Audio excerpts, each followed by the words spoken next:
Hello, I'm Dango Rose. Welcome to the Mountaineer Podcast, where everybody's listening.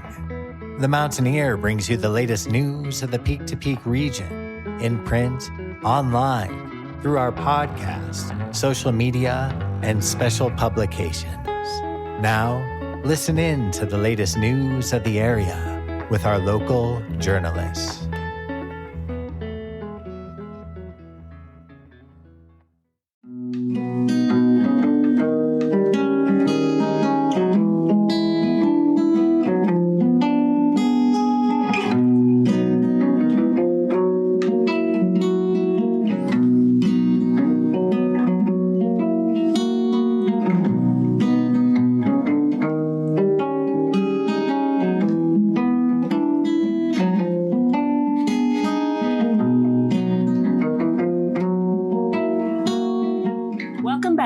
Mountaineer Podcast, where everybody's listening. I'm Barbara Hardt. And I'm Doug Armitage. Thanks for joining us. The intro music is provided by Shawn Cunnane. He describes his style as mixed between Paul Metheny and Paul Simon, with the Temptations sprinkled in. You can see him perform solo at the Netherland Farmers Market on Sunday, June 5th from 10:30 a.m. to 1:30 p.m. This episode is brought to you by the Netherland Farmers Market, Backdoor Theater, the Gold Hill Inn, Brightwood Music, Hardt's Backhoe, and, of course, the Mountaineer newspaper. And now to the news desk. This week's movie at the Backdoor Theater is a second showing of Doctor Strange in the Multiverse of Madness, rated PG-13. The movie shows Friday and Saturday at 7 p.m., with a Saturday matinee at 2 p.m. Some of the highlights in the Mountaineer this week include our music column, the only weekly print music listing in the entire Peak-to-Peak region. We have tons of end-of-year school news stories, our Keep It Local business stories, a Ned local housing story, multiple government articles, and so much more. Our first story of the week is Jamie Lammers interviewing local musician Shawn Cunnane. Off you go, Jamie. Hello, my name is Jamie Lammers, and this is my interview with local musician Shawn Cunnane. My name's Shawn Cunnane. You're performing at the Netherland Farmers Market very soon, is that correct? I am, June 5th. What is your musical background? How did you start in music? What got you interested in music? What are some of your major influences? Well, I've always really enjoyed music, and I was self-taught for a long time. I was actually going to school for English, and I took a jazz improvisation class, and the teacher enjoyed my playing, and he thought I had some potential, so he kind of convinced me to get involved in the music program. So then I ended up studying jazz at Temple University in Philadelphia. So that's kind of like my scholastic background. Emotionally, I've kind of been exposed to music most of my life between my mother and my grandmother, and it was just kind of always around and going on. So I'd say I've been a student of listening my whole life. Influences, I would say it's kind of eclectic, but a lot of it is pretty classic. I grew up listening to, my grandmother liked Steely Dan quite a bit, and then my mother liked a lot of the singer-songwriter kind of people, Van Morrison, Jim Croce, James Taylor type of stuff, and Paul Simon. So when somebody asks me that, I always kind of say, I'm kind of somewhere between Pat Metheny and Paul Simon, with a little bit of the Temptations going on. A handful of other really big influences would be the Beatles and the Dead, but I think those are kind of influences for everybody in some kind of way. And is there a particular style that you say you'd lean more toward in regards to the music that you like or play? Or That's an interesting question, because I feel like when I'm performing, I'm either performing on an acoustic or an electric guitar, and I do quite a bit of both, but I feel like my approach to the instruments are unique to themselves, so that's really tough to say, because I feel like I do something different on each one. So I try to go for a soulful earthiness on each one of them, regardless of what technique I employ, whether I'm finger picking or flat picking or slapping and popping. I say that I try to have a soulful earthiness to my style, if that makes sense. Maybe it's a little dreamy, but that's kind of what I go for. What are some of your favorite parts about being able to perform music as a career and being able to perform live and just being able to perform music in general? I don't enjoy anything quite as much. I feel like it's something that's really like not tangible. We don't quite understand why it affects us the way it does. And so being a part of that and evoking an emotional response from people and from myself is kind of like a major high in life. So like when I'm playing, as far as the audience, I always try to, as much as I can, because it's kind of like a personal thing and it feels embarrassing almost, but I try to build a bridge in between the listeners and myself where we can feel comfortable and kind of both get lost in the music. And what are some things that you hope that audience members will take away from your live shows whenever you come and perform? I think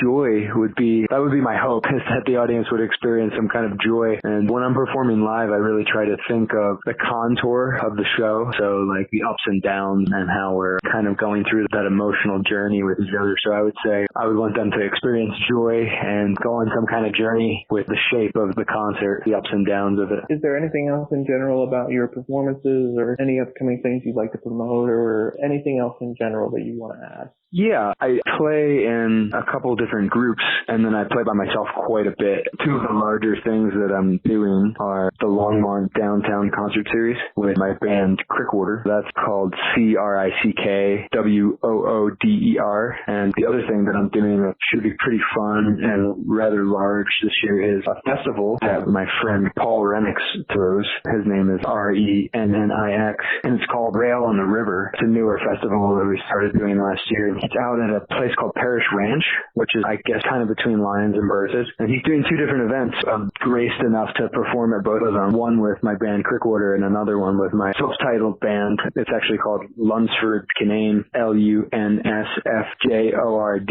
and then my last name, Cunnane. Yeah, so those are two of the things I'm kind of looking forward to this summer. Boulder County is a great place to play music. I've lived here for, I guess, going on, it'll be 4 years, and I probably keep about 100 to 120 dates a year, I would assume, with the exception of COVID and doing online shows. And yeah, everybody's just really, really gracious and really passionate about music here. So it's been a really nice place to live doing what I do. Because like I said, I'll do a lot of stuff by myself, solo and Luke Dead stuff, or I'll do kind of wine bar style stuff and just hang out in the background, very chilled out. So I kind of get to do all the things that I want to do here. I think this is the third time I'm playing there, but it's the only time I've actually been booked to play there. The other two times I kind of got the call the week of that somebody had to cancel, and the woman who was booking at the time, Stephanie Handelman, she would give me a buzz and say, "Hey, are you available?" And I said, "Oh, I actually am." So I came up, and it's pretty fun because I'll end up seeing a handful of people that I know, and sometimes it's having to do with Grateful Dead stuff, and so I'll throw one of those or two of those in there. There's a lot of deadheads in Netherlands, so they seem to have fun with it. I think those are all the big questions that I have on my end. Cool. Well, very nice to meet you and talk to you, Jamie. Yeah, it was great meeting you too. Thank you so much to Shawn for coming on board and joining us for the podcast. If you want to see him live, be sure to check him out at the Netherland Farmers Market at 80 East 2nd Street and 85 East 1st Street in Netherland on Sunday, June 5th, 2022 from 10:30 a.m. to 1:30 p.m. Thanks, Jamie. Now to the news desk. Here's the information on the upcoming special election to replace the Netherland mayor and fill the open Board of Trustees seat. If you're interested in running for mayor or the Board of Trustees, your nomination petition is due by June 13th at Town Hall. Pick up the petition at Town Hall during regular business hours. Summer is here, and that means Brightwood Music in Netherland has travel instruments to take with you on your journey. From folding guitars to ukuleles, mandolins to harmonicas, and so much more, Brightwood has what you need for the aspiring musician or the advanced performer. Brightwood Music is family-owned and operated and has been a Netherlands staple for all of your music needs since 2009. They are located at 20 East Lakeview Drive, Unit 109 in Netherland, and can be reached at 303-258-8863. Check them out on Facebook at Brightwood Music. Peak-to-peak musicians and artists, the Mountaineer is looking for you. We're looking for our June and July featured musicians. Would you like a feature story in the Mountaineer print, online, and podcast edition? These are all completed through email, phone calls, or occasional in-person interviews with our journalists. Interested? Check out our contact information at the end of the podcast. We are so excited the mail delivery has been getting better each week. But hey, outside Netherlands, we know it's still taking a few extra days to get your newspaper. The Mountaineer has an easy solution to make sure your paper is always on time. Sign up for a free online subscription. Every print subscriber is also able to get free access to our online edition each week. Simply go to our website, click on subscribe, and click on 100-day free subscription.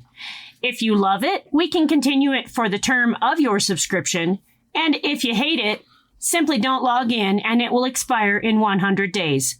Not a subscriber? You can still try it for free. And now, for our final story of the day, Jamie Lammers interviews local musician Derek Dames Ohl. Take it away, Jamie.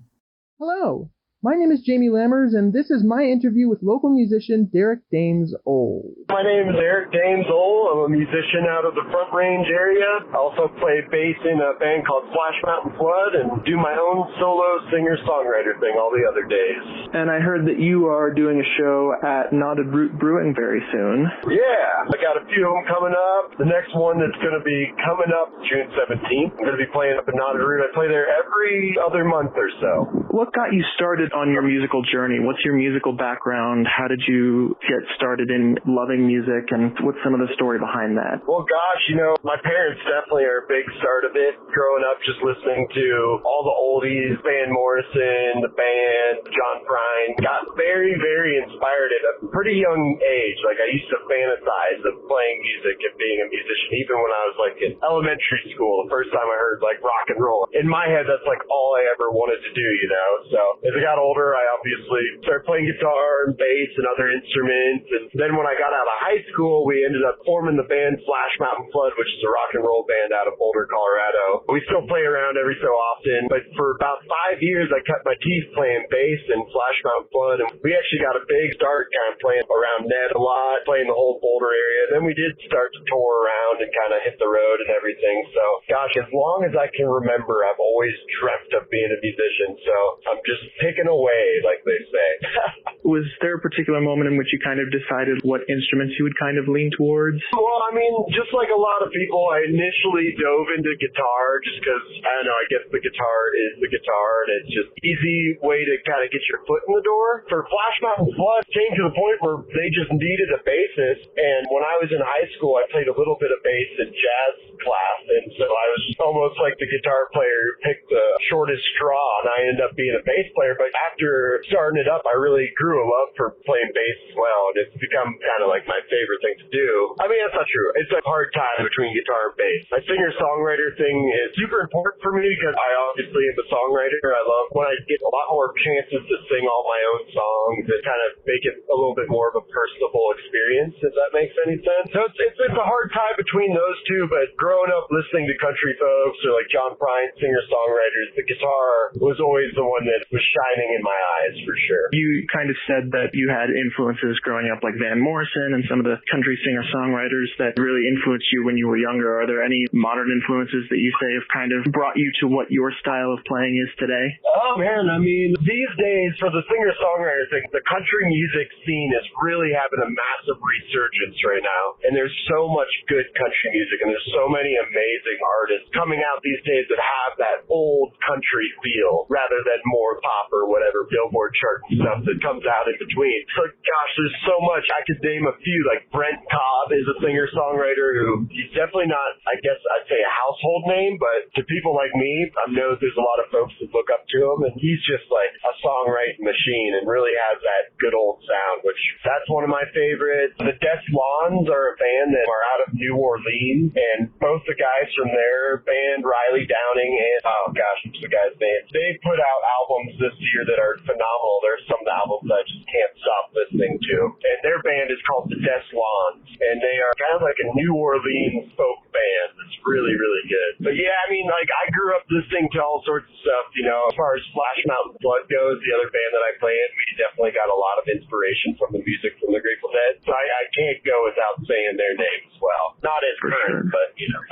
What have been some of your favorite venues to play at recently? Oh, man. Well, I mean, mean, this one's not just a crowd pleaser, but I have to say one of my all-time favorite venues to play around the Front Range is the Caribou Room up in Ned. In my opinion, as far as that side of the venue goes, theaters or anything of that size, the Caribou Room has the best sound. The sound that they provide there is just incredible. And it really makes the experience as a musician once you have a room that has such sound, you know. So Caribou Room's always been one of my favorites. One of my favorite little bars that I actually travel to play at a lot is called the Roughed Up Duck, and it's in Laramie, Wyoming, about 2 hours away, but it's just a tiny little, I call it a tear in your beer country bar, and it's just become kind of a hot spot for a lot of up-and-coming country-esque musicians to play at. So I've befriended the guy who books there, Shawn.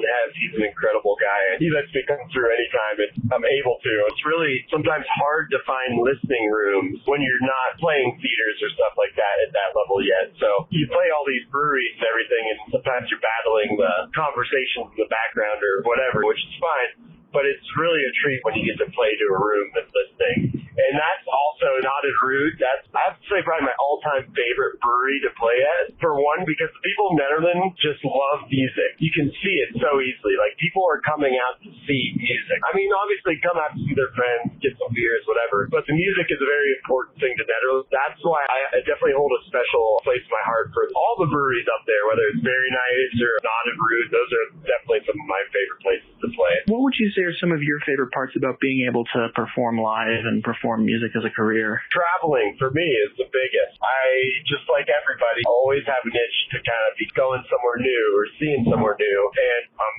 super, super thankful that music has kind of given me the power to do that and be able to make some money on the side or have the music kind of fuel the travel, you know. I learned in the last few years, you don't even need to be a big name or be on the billboards for yourself as a musician to make money, you know, and to be able to pay rent. I do play about 4 or 5 nights a week at anywhere I really can, but I'm doing what I love, and it's like I said, it gets me on the road and gets me to see new places. I just traveled down to Nashville last month and did a show in pretty much every state on the way there and back, and my first time going down there. It's a treat. I mean, the country we live in is truly a spectacular, beautiful place full of so many amazing people, and all I want to do is get out there and see more of it, really. Todd Snyder, who's a singer-songwriter musician, he said something once that really stuck in my brain, that it's not always about the gig, it's about the adventure. The adventure is what inspires us to write songs. The adventure is what keeps us going. It's what makes us who we are. It helps us write our own story. So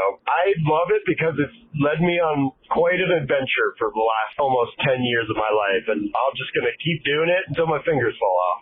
Is there anything in particular you want your audience members to be able to take away from your shows when they come and see you? You know, my songwriting is the most important thing to me, and what really touches my heart is when I play a show and someone will come up and be like, wow, I felt like I could totally relate to this feeling, or they even explain a feeling that they gathered from my song that I didn't even initially think about. And I really think that's such a beautiful thing, and one of the most beautiful things about music is that everybody can take it and have a little bit of a different outlook towards it. So I really love when people come. I mean, obviously you come, you listen to my lyrics, come say hi. You can find my music on Spotify and all that stuff, but all my music pretty much just promotes just being as nice as you can to the person next to you and not sweating the small stuff as much as you can.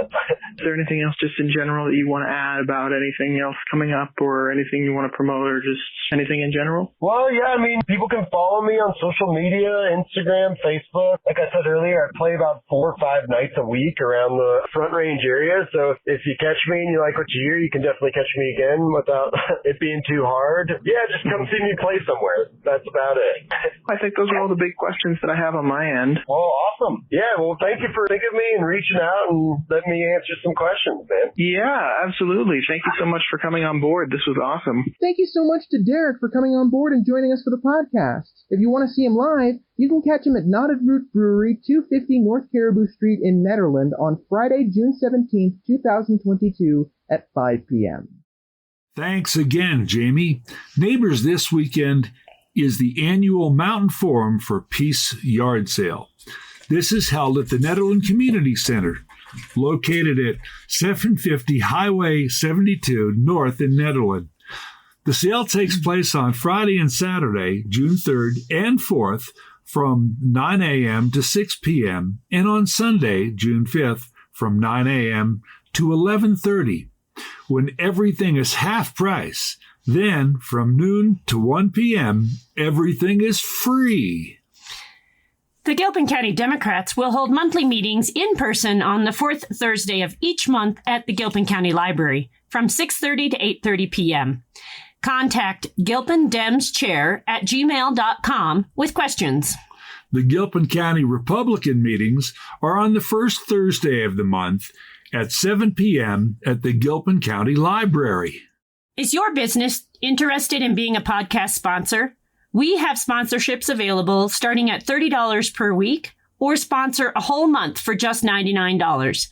The podcast reaches a different audience than the print or online edition of The Mountain Ear.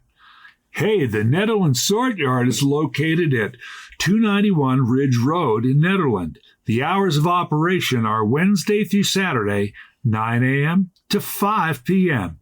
The Nederland location will be open from Wednesday, May 4th, through Saturday, October 22nd. And don't forget to pick up this week's edition of The Mountain Ear in print in multiple locations across the Peak to Peak.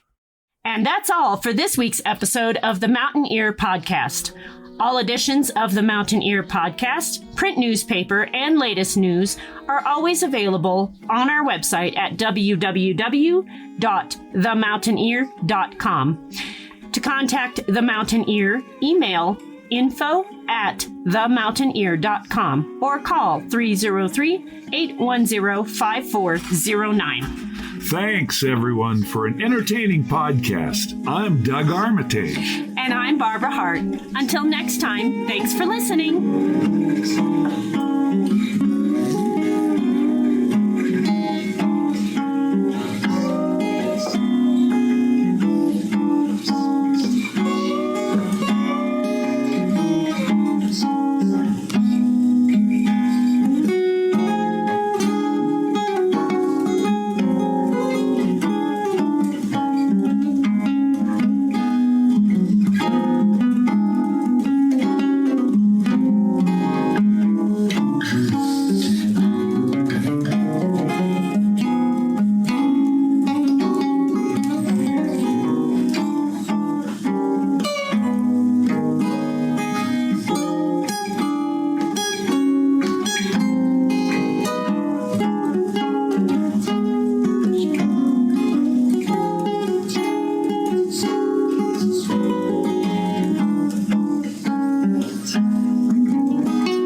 And that's it for our show.